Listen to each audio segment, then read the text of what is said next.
Jyoti and myself having ancestry from India. How is it possible to live a life connected to our ancestral heritage and being raised in the West, connected to energy work, sound healing? How can that be connected? How does that interweave? How can we understand Sikhi through that lens as well? And how has Sikhi evolved over time that potentially has cut out a lot of things that now people maybe don't accept and think they don't belong to Sikhi or aren't part of Sikhi. But how can we bridge this as Guru Nanak all the way to Guru Gobind Singh Ji Maharaj? They were rebels for their times as well. I think that's really important to know. They weren't conforming to what society was presenting them. And from what has happened since then until now, I think a lot of that nature of getting out of conformity and really standing in for truth, which is beyond conformity to societal norms, that standing up for truth has gotten lost somehow. And I feel very blessed and very grateful through one of my teachers, but also my dear friend, Dr. Kamal Roop Singh. So we have been working a lot together in the constellation of the Blue Lion, sharing kirtan, doing different events all across the planet. And there are two beautiful podcasts that he shared, actually led by another dear friend, brother of ours, Jyoti Singh, who is in Scotland. Is called Enlightened Dialogues, and he speaks about Sikhi decolonized. So I will come to that later in a little bit, about the colonial mindset that has somehow infiltrated India, and that after India's independence and partition has been running the show for that nation as well. But before that, maybe I want to share about myself so people get to know me and understand where I come from and my life's journey a little bit, because I think is quite unusual, and therefore maybe people will be able to relate, because it's now when people see me dressed like this in Bana with Dumala, with my kesh, most people would think that I was raised in a Sikh household. Which is not the case. My mother is from a Sikh family. My father is from a Hindu family. They met in Delhi, and then they married in Singapore and lived in Singapore for a while. I was born in Singapore, but then my family moved to Austria. So I was raised in Austria, which is a very Catholic, Germanic culture, society. And because my mother, she was raised in Singapore, which is a very multicultural space, which embraces many different cultures and traditions, but is also very, has a Western mentality. She felt it would be the best for me and my sister to be raised as much as possible with like an Austrian mentality. So actually, when I was 4 years old, I got baptized into Catholicism, which people when I share that is hard for them to believe. But that never was anything religious or spiritual. It was more something social. Growing up in Austria, where my parents thought it would be good for us to be part of the social structures growing up there. And they asked me if I want to do it, and I had no idea actually what it was to get baptized. But because my sister was older, was her first communion, and she decided she wanted to do it, they asked me, do I want to tag along, basically. So I got baptized into Catholicism when I was 4 years old. But with having shared what I said, with Indian ancestry, born in Singapore, raised in Austria, there was a bit of confusion along my life's journey. Yes. So growing up, because my mother was, although in a heart, in a spirit, she was a very traditional Indian woman. Her programming and her mindset was very Western because she was raised in Singapore and she also was a primary school teacher in Singapore. So she brought us up, me and my sister, with the identity of being Singaporeans. Also, our passport was Singaporean. So she said, like, you are Singaporean, and she was a proud Singaporean person. So Mhm. growing up in my early childhood, I was identified as a Singaporean. Then later on in my teenage years, um, wanting to be part of my friend circle, that identity as like being a Singaporean person changed, and I really wanted to be an Austrian. Yeah. Um, and so I adapted to the Austrian culture, which created some conflicts with my parents, because although they were very liberal or are very liberal and very open for Indian parents, they're still Indian and they have certain values, certain traditions that were passed on to us that Western people don't have. And so that Right. created conflict when I was a teenager.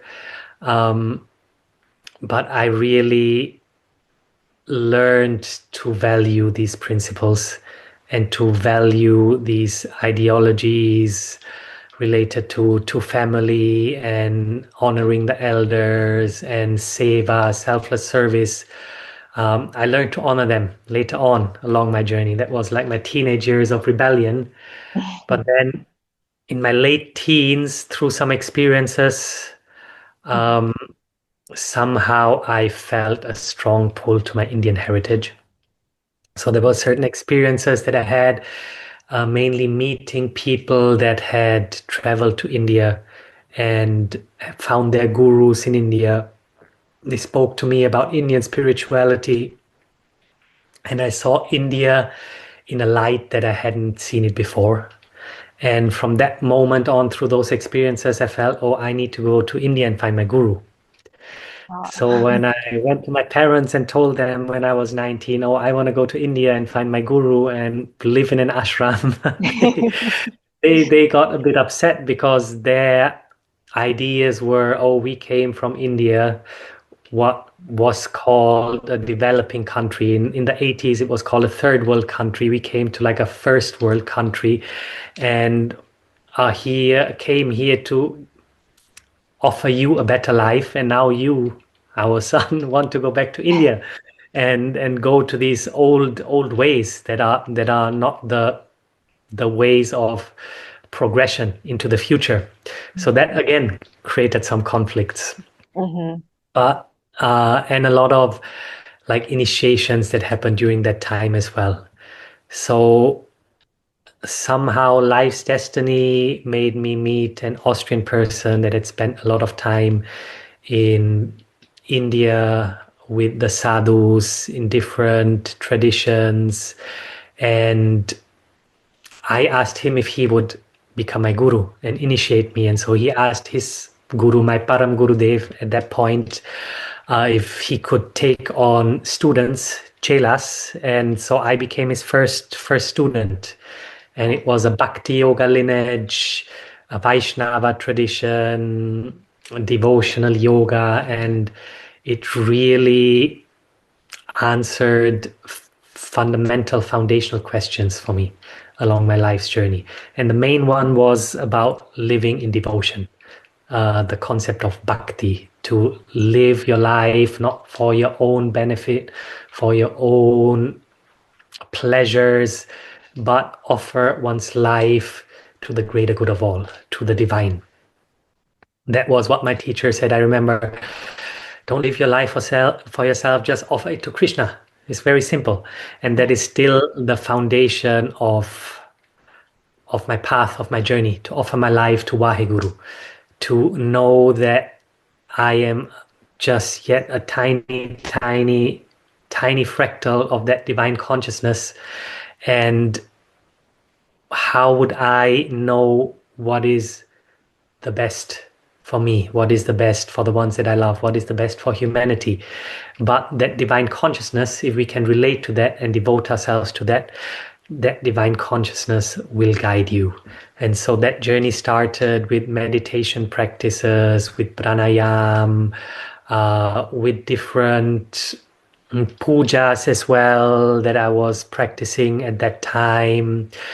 But growing up in Austria, there were some other experiences that I had which let me see how Western medicine, the main system of healing that was applied in Austria, was not really serving the humans or humans in their wholeness, in their full embodiment, but was more fragmenting humans and compartmentalizing them into physical structures like machines and treating them in that form, but not considering the emotional well-being, the energetic well-being, and what it really means to be happy and to live a fulfilled life. With some other experiences that I had and certain books that I read and certain things that I learned in school, let me share one of them, which was I learned in economics in school that in Europe they throw away mountains of food to keep the price stable for inflation not to go up. And at the same time, while I learned that, I was seeing the news and seeing children in Africa starving. And for me, that didn't make sense from my moral compass. It was like something is really wrong and off in this society. I didn't understand how could you let other people suffer in that way while people are living not only in fullness but in wasteful manners, right? Where Yeah. the resources that we receive, the resources that we have, aren't even honored. So I felt there was something off in the way that society was unfolding, and I felt an urge to do my best in my ability to change whatever I could. Like I had grand visions, grand dreams to change what's unfolding planetary, and the journey is still ongoing. And if we see what's happening now, currently present on the planet, we see that what triggered this journey for me like 25 years ago has just become more and more extreme, right? The imbalances of wealth and poverty, of control and freedom, all of these imbalances are just getting more and more extreme. They are. Yeah. So with those intentions, I basically, in my early 20s, I wanted to find my guru. And I wanted to go to the forest and study with a shaman. Like I wanted to learn holistic healing, but life circumstances didn't offer that to me like straight away. So I decided to study physiotherapy in my early 20s in Austria. So I did my diploma, my degree in physiotherapy, which gave me a really foundational education in anatomy, physiology, pathology. I started working with people therapeutically, but I knew that there was a more than just the physical in terms of our human existence, that there were more subtle layers and subtle realms. At that point, I wasn't really connected to my intuition. I had a lot of my own trauma that hadn't been healed. So I was very much processing reality through my mind. So I didn't have, like many people nowadays, like young people, as the energies have shifted, right? The consciousness of the younger generation is different. It's less dense. Many of like younger millennials, or what is it, the Gen Gen Z. Gen Z, they are very intuitive. They are very, very much connected energetically, if they are aware of it or not. But in those days, I wasn't, but I had very strong belief, trust, and faith in there being something beyond this mundane, three-dimensional, very fragmented reality. That's how it felt to me. There was just this trust and this knowing that there is something beyond that.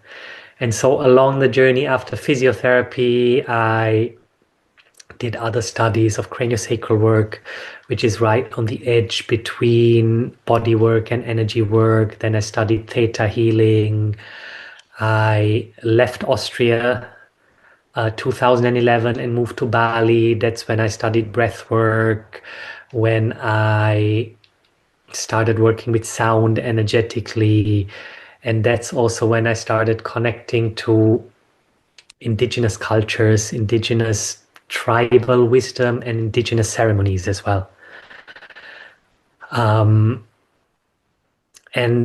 as I shared the Bhakti yoga lineage, like the Indian spirituality was very transcendental, right? Is very much about transcending this human, this physical experience and merging in with the divine, which can lead very often to a disconnection actually from society, right? We seek our enlightenment maybe in the cave, maybe high up the mountain, but we don't really engage in society, in life very much.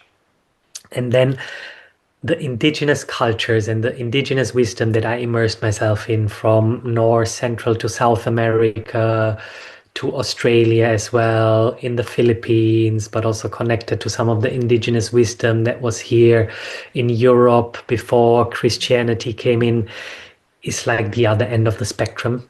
It's really about nature. It's about the elements, the wind, the water, the fire, and the earth. It's about honoring the spirits of the sun, the cycles of the year. So it's very much grounded in this material existence in a harmonious way, honoring like the elements that create us, honoring nature, which we essentially are part of. But from like the transcendental spirituality of India is like the other end of the spectrum.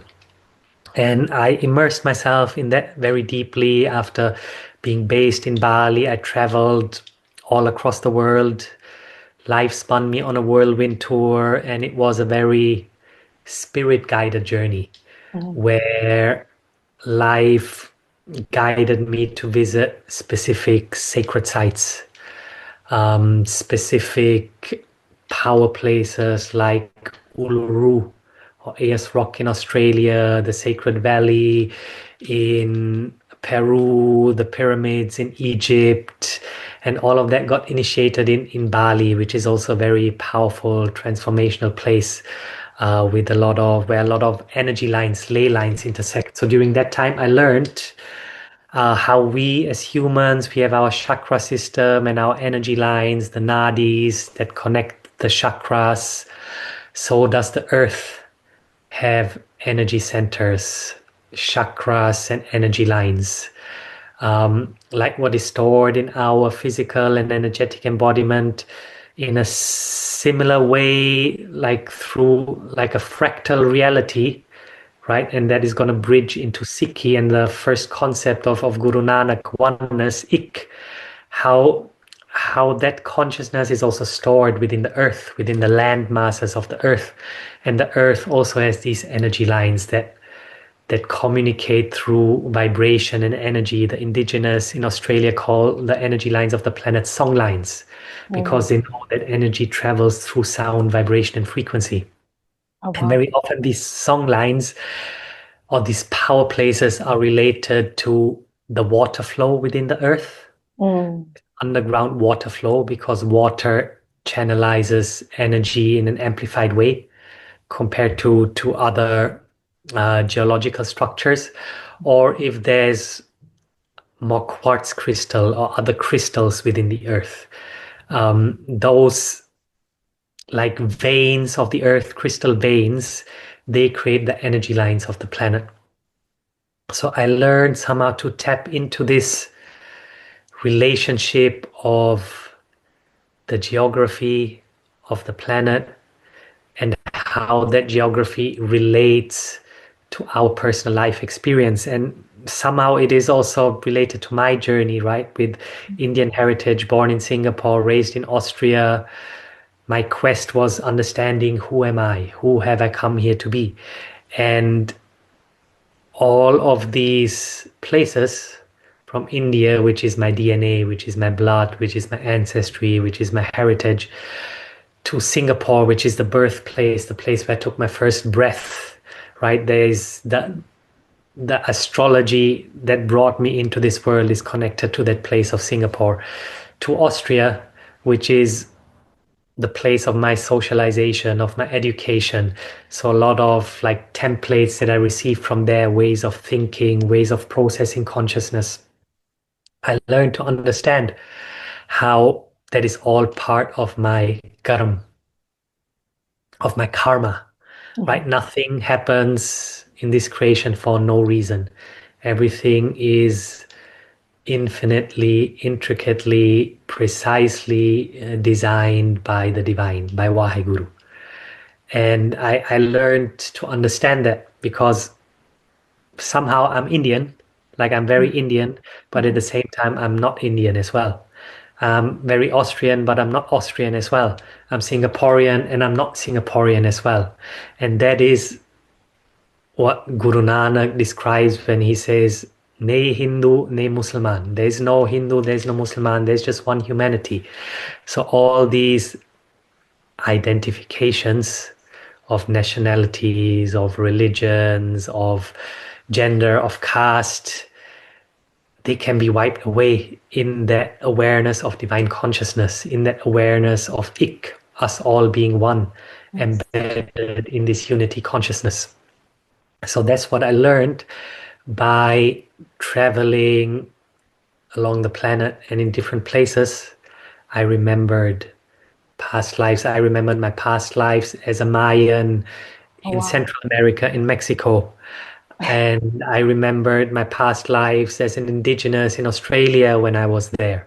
So what we experience now in this human form is just a small, tiny, fractal fragment of this infinite consciousness that stretches beyond time and space. Right? We grew up with this consciousness of, oh, there's this linear time, there's the past that is over, the future that is yet to come, and now we have this present moment. But if we look at things from a more intricate energetic perspective, or even quantum physics right now, so scientists that are studying quantum physics, they say that the future and the past, everything is present and accessible in this now moment.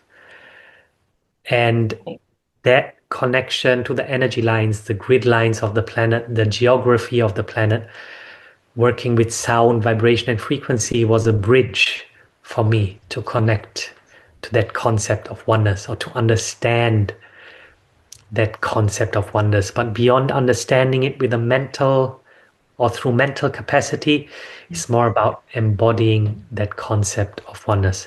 Understanding that we are vibration, we are frequency, although we perceive ourselves as physical human beings. Again, if we look at physics, it's all electrons, neutrons, protons that are vibrating, that are creating atoms and molecules. And there's a lot of space in between these small fractals of vibration. So it's a very trippy reality, actually, that we are. But somehow through the density of where we have been moving through the solar system and planet Earth, through the cosmos, that consciousness has been condensed for humans in a very manipulative way, I would say, by those maybe that are in charge right now, or that are pulling the threads for humans not to be fully empowered in their own rights. But this is where Sikhi comes in. And on my journey, Sikhi came in is the blessings of my mother, I really have to say. So that whirlwind tour that pulled me out of Bali and made me travel all across the planet was very much related to my mother getting diagnosed with cancer as well Oh, in Austria. And so I spent most of my time with her and my dad, supporting them during this time. And especially the last 2 months, we had a very deep journey where she was at the palliative care unit, but I was giving her a sound healing journey every evening. And although on a certain level she was suffering mhm. through the cancer and the side effects of the chemotherapy, with the love that she received, she was very much at peace.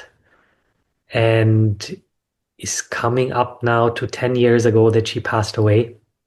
Oh, so And sorry.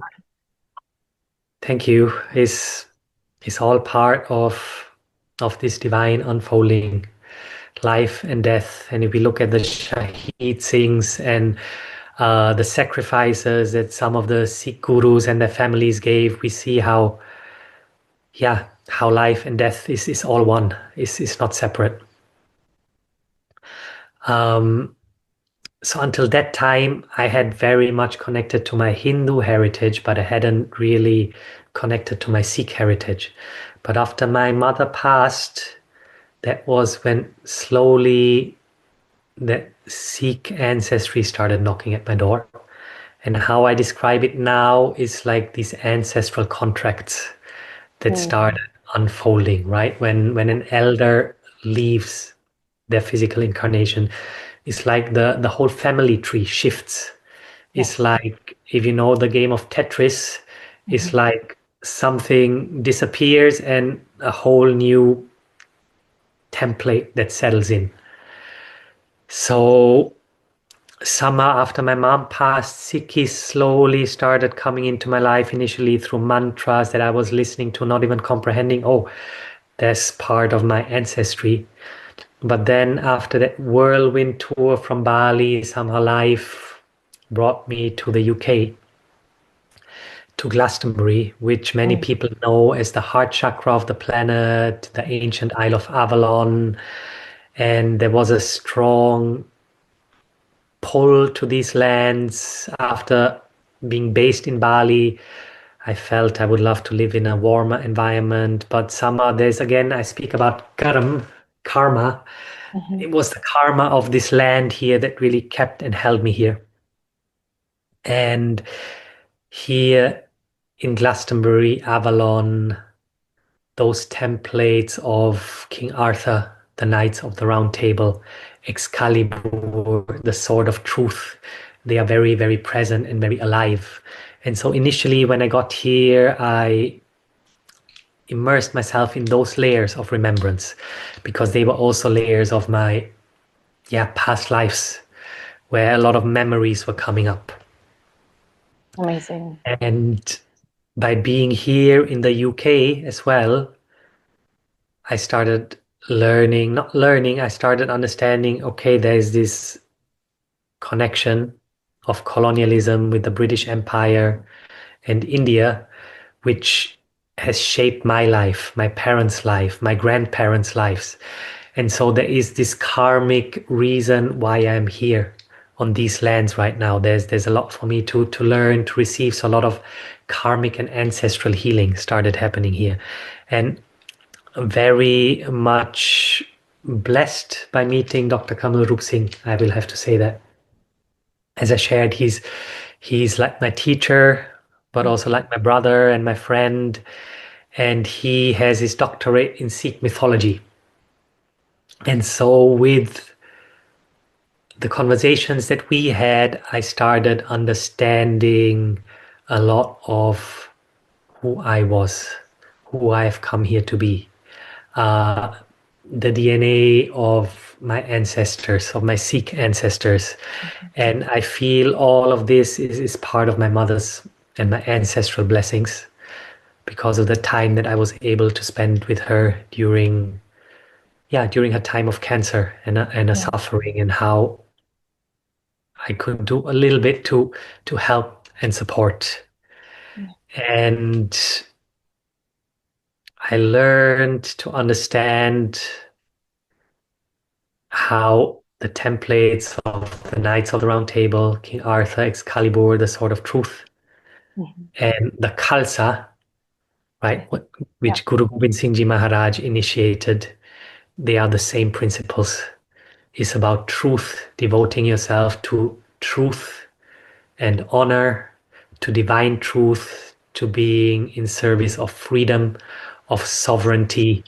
And that ancestry started coming alive in me more and more and more with the mantras, with the Bani, with studying Gurumukhi.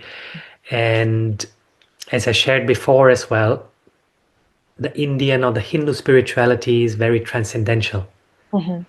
The indigenous spirituality that I connected with is very earth based, very in the elements, in nature.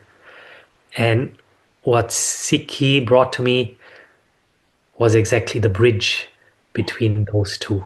And it brought that transcendent spirituality, which is very present in Sikhi as well, but not as an escape from this human reality, but bringing that transcendence here into earth, into embodiment, into nature, and living it in its fullness, not escaping from life, but bringing that divine connection into reality and living it.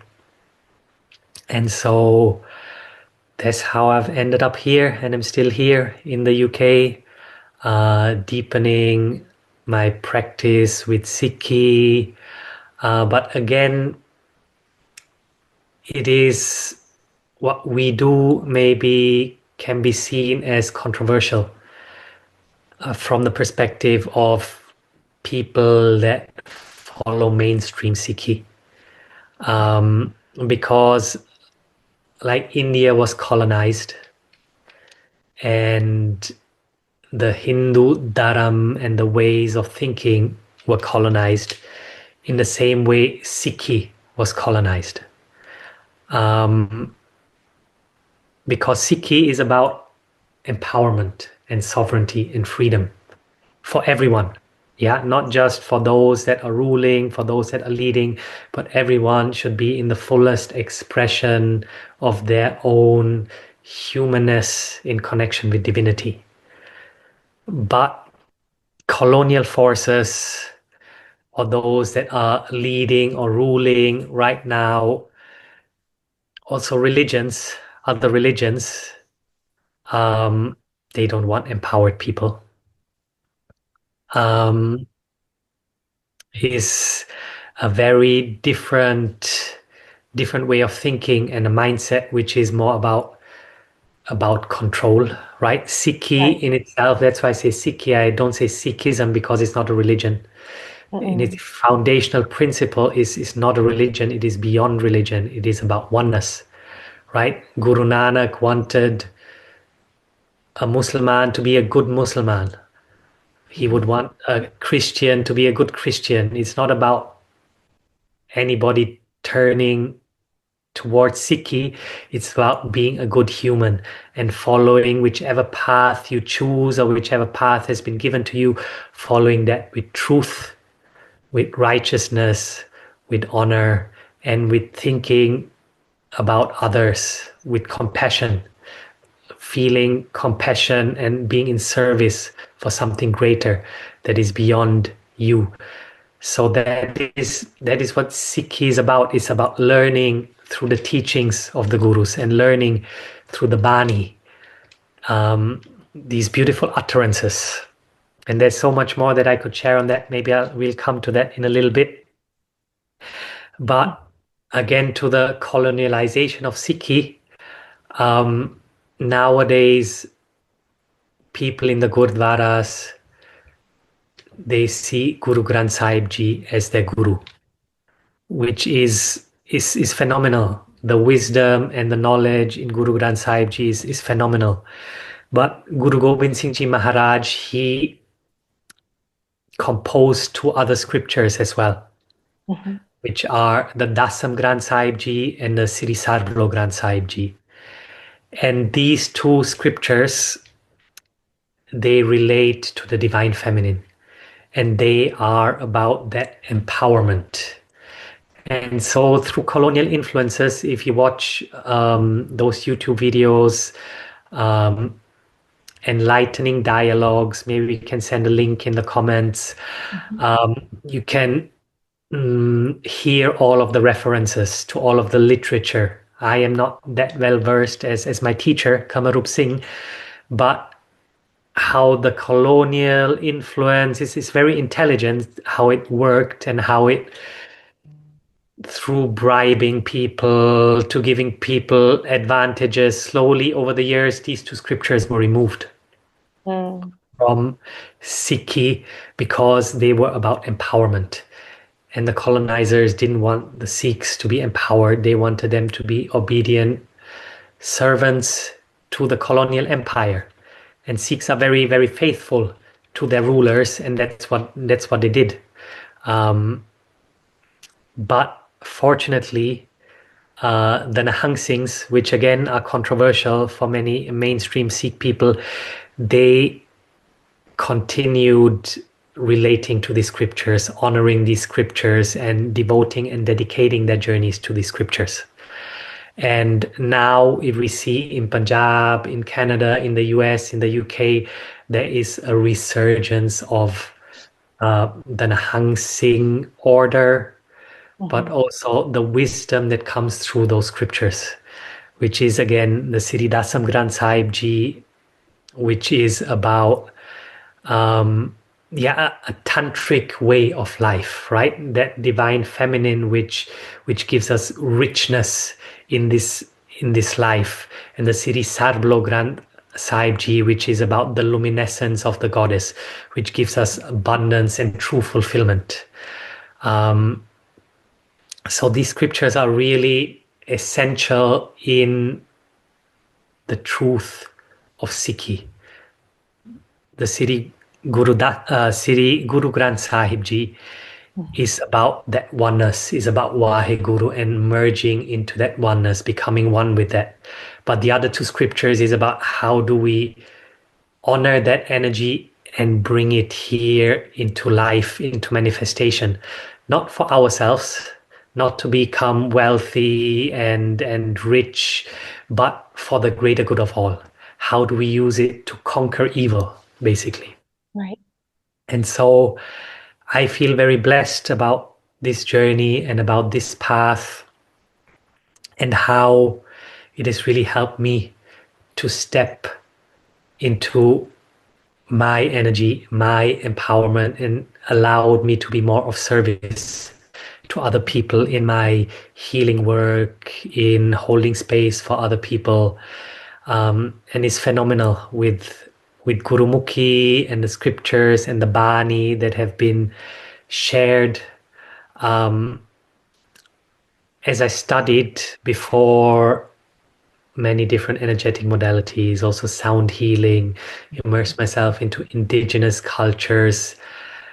I have a relatively broad perspective on like energy work, and also something I think that you relate to, which is like working with sound, vibration, and frequency, and also light language. Right. Light language. Let me speak about that, and let's speak about Gurumukhi and Gurbani and light language.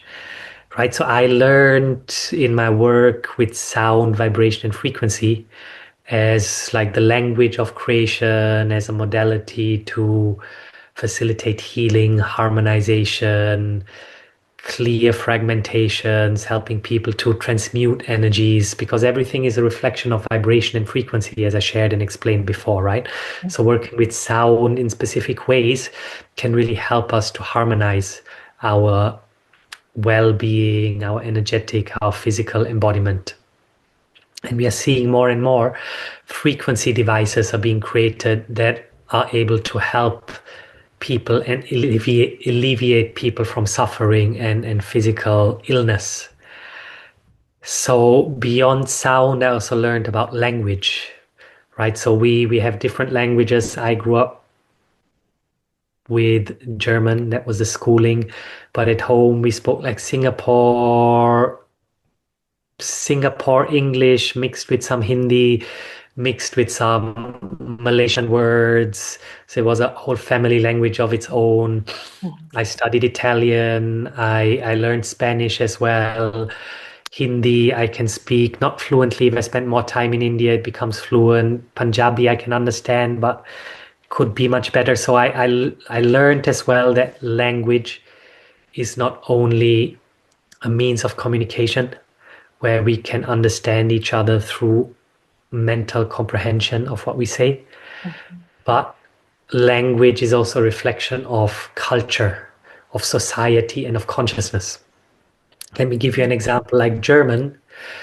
The German language, many people perceive it as like a harsh language when they hear people speaking German. I personally, one of the reasons why I don't feel a strong calling to live back in Austria is because when I speak German, I perceive myself and the people that I speak with are much more processing reality through their mental capacity, through their mind. Yeah, and if you look at German culture and society, it's about mechanics, it's about functionality, it's about punctuality, it's very organized. And that language is reflected in the culture, and the culture is reflected in the language. If you look at Spanish, for example, I really enjoy speaking Spanish because Spanish or Latin languages, they say, oh, Latin people, they have a lot of fire, they are embodied in their hips, in their lower chakras. And so when I speak Spanish, that energy from my Muladhara is much more present and it's a much more embodied language, right? And you can see with Latin culture is very different from Germanic culture. So again, the language is a reflection of culture and society. So when we speak, right, we speak words that can be understood with our mind. Right. But beyond the comprehension of what the words mean that we can understand with our mind, by using vowels and consonants that create syllables, we also connect and activate energy circuits within our subtle energetic embodiment. Right. That's how mantra works, right? It's not just words that we understand with our mind, but the utterances like Waheguru is a whole energy mechanism, right? Right. So Right. that's what I learn to understand with working with sound and light languages, which are languages that people channel that connect maybe to different like elemental realms of consciousness on the planet, or some people say star languages. And then I came across Gurumukhi and Gurbani, and I was like, oh my God, the gurus were a whole different level because they were able to transcribe a light language through the alphabet or the script of Gurumukhi and write down these sacred holy texts in this form that are a whole another level of what I had experienced before. And so now for me being in meditation and in prayer with Gurbani is one of the most beautiful things that I can do and what I love to do. So Beautiful. Gurbani is a real gift to humanity and It is really is. Yes. a fully transcribed light language is a real blessing that we have received. That's something more I'm learning about, but I'm so happy you brought that up. I think that's something that will inspire folks who kind of stay away, from Gurbani just because they don't understand Gurmukhi, to just draw a connection somewhere. Maybe you can speak like more on that, like where can folks start connecting Yeah, with Gurbani? yeah, I think it's really a good question because I've come across here being in the UK quite a lot of people, maybe my age, in their 40s or younger or a little bit older, that somehow have been disillusioned by Sikhi because they grew up like in a Sikh household, and the way that Sikhi was practiced was a very religious way, Mhm. and not a spiritual way, but a religious way. And the parents and grandparents, the way that Sikhi was passed on to the next generation was not in the right way with the right information, was that religious colonized way of Sikhi, which is not about empowering you in your own rights of truth. So when these people that have been disillusioned by Sikhi have come across some of our ceremonies with the blue lions, Mhm. they again start to feel the mysticism in Sikhi. So Sikhi is not a religion, it's a mystical practice. Is through chanting the holy names, we get into states of divine connection with that sacred vibration. And that's what I can recommend to people. Like, start chanting regularly. The Mool mantra, I think, is a really important mantra for our times right now. It has 5 times the word truth in it. And right now, if we look what is happening on a planetary scale, we see that the opposite of truth, untruth, is leading the way. Like from left to right, from top to bottom. Um, and so it is something that is really important for these times right now. The Mool mantra, and is going to help us ground in our truth and in our embodiment. So that was the first guidance that I received, like chant Mool mantra, do it 125,000 times. And depending on how many times you do it a day, it will take a longer or shorter period of time, but it will gradually, it will shift your reality and how you engage, how you relate to reality.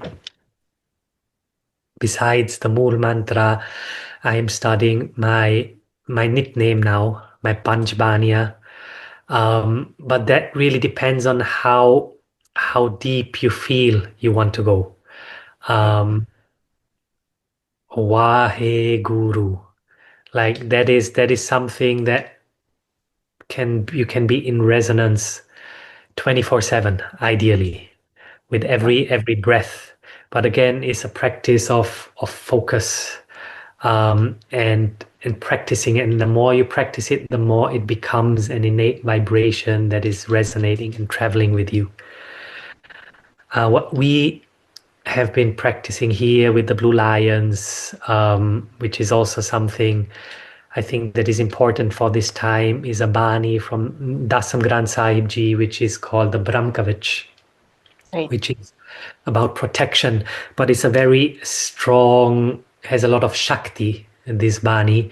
So therefore, if you get into the Brahmkavach, just do it 1 time a day. That's enough. If you do it more than that, it might create too much fire and that fire might burn you. Mhm. So just do that 1 time a day. Recently, we did our first extended jap of a mantra that is called the Sapt Akar mantra, and it is in the city Sarblo Granth Sahib Ji. And mantras don't belong to a specific tradition. They are universal vibrations. Mhm. So the Sapt Akar mantra is a universal vibration again to bring illumination into the darkness. So for people that are feeling challenged by what is happening planetary right now, that don't know how to move forward in life, there's a beautiful mantra as well to bring illumination into the darkness of whatever is slumbering underneath the darkness in your own existence.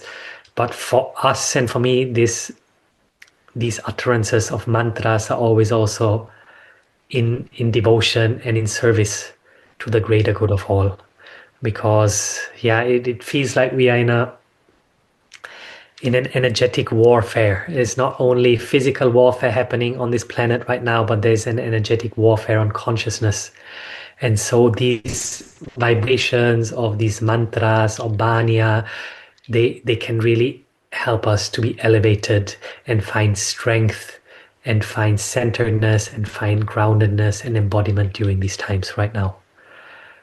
If you have any questions, feel free to reach out to me at any point. I'm happy to share any guidance if I can offer them or refer you to other people. But I feel with what you shared, a lot of people that have maybe young people that have disconnected from Sikhi because it was too much of a religion than mysticism.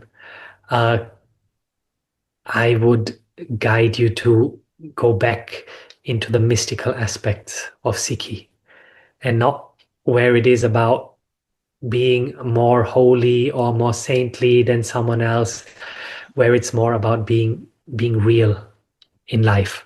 Because if we look at what is happening planetary right now and we look at the ideology that Guru Gobind Singh Ji Maharaj passed on to the Khalsa, if Sikhs were really embodied in the Sikhi, what is happening in the world right now would not be happening. We have in Gaza, we have children being killed, we have women being killed, innocent people being killed, people suffering throughout the whole planet. And Khalsa in Sikhi is exactly about that, standing up against that and standing in for truth and being a servant of all of humanity, right? It's not about going to the Gurdwara on Sunday and giving your donation and thinking, oh, I've done my job, I'm a good Sikh. That's not what Guru Maharaj wanted. If Guru would see Sikhs right now, I think he would be disappointed. You very much. Yeah, so really connect to that true spirit, and I feel is reawakening. If you like what I can observe here in the UK, like young Sikhs are remembering that and are longing and craving for that. And so there are some good people that have a lot of good guidance to share. And it's not about being someone, right? Sikhi is about being nobody, and by being nobody, you can be of the biggest service. But somehow, in that colonial mindset, people want to be someone, want to have power and have wealth, and through that control and present an illusion of something. But that's not what it's about. It's about being of service, being humble, and in that humbleness, where gurus offered their heads, offered their lives, in that humbleness, you become everything. That's what Sikhi is about for me. That message totally resonates with me as well, which is, I think many folks will resonate with that. But even the pointers that just reciting the Mool Mantra, something so we think is basic and easy, but we still don't take the time out to do. Starting off there, I think it can help us cleanse our energy. That's something I've been doing more, connecting and embodying the vibrations from even WAHEGURU. It's amazing how connected you are. And I think your journey is very inspiring for folks who might, who are not so young, but they feel that disconnect, but they want to reconnect.